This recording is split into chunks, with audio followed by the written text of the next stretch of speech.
পুরনো জমিদার বাড়ির ধুলোমাখা অন্দরমহল আর এক রহস্যময় আয়নাকে কেন্দ্র করে একটি ছোট গল্প দেয়া হল। জমিদার বাড়ির রহস্যময় আয়না ও নিখোঁজ চাবি।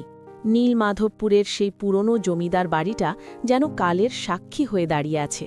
গ্রামের মানুষ দিনের বেলাতেও ওই বাড়ির ত্রিসীমানায় ঘেঁষতে ভয় পায়।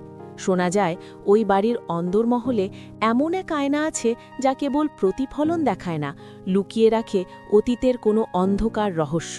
শহরের এক তরুণ প্রত্নতাত্ত্বিক অনিমেষ পৌঁছে গেল সেই ভাঙাচোরা অট্টালিকায়। তার হাতে একটা পুরনো হলদেটে ম্যাপ, যা সে তার দাদুর সিন্দুক থেকে খুঁজে পেয়েছে।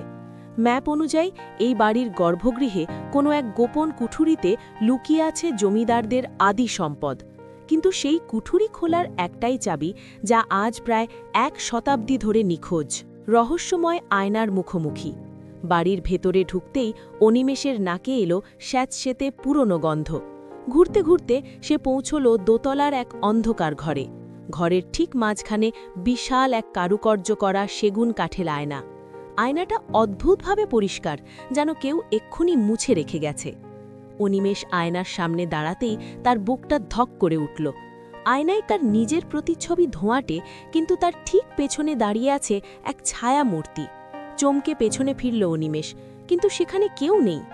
আবার আয়নার দিকে তাকালে সে দেখল আয়নার ভেতরের প্রতিচ্ছবিতে ছায়ামূর্তিটি একটি বিশেষ দিকে আঙুল নির্দেশ করছে, নিখোঁজ চাবির সন্ধান। অনিমেষ খেয়াল করল আয়নাটির ভেতরের ছায়ামূর্তিটি ঘরের এক কোণে থাকা একটি ভাঙা পাথরের মূর্তির পায়ের দিকে ইশারা করছে। বাস্তবে সেই মূর্তির কাছে গিয়ে অনিমেষ দেখল সেখানে কিছুই নেই, কিন্তু সে দমে গেল না। সে বুঝল আয়নাটি আসলে একটি সময়বর্তিকা, যা বর্তমান নয় বরং অতীতের কোনো একটি মুহূর্তকে দেখাচ্ছে। সে আবার আয়নার কাছে ফিরে এলো। এবার ভালো করে লক্ষ্য করতেই দেখল আয়নার কোণের আঠের ফ্রেমে একটি সূক্ষ্ম খাঁজ রয়েছে।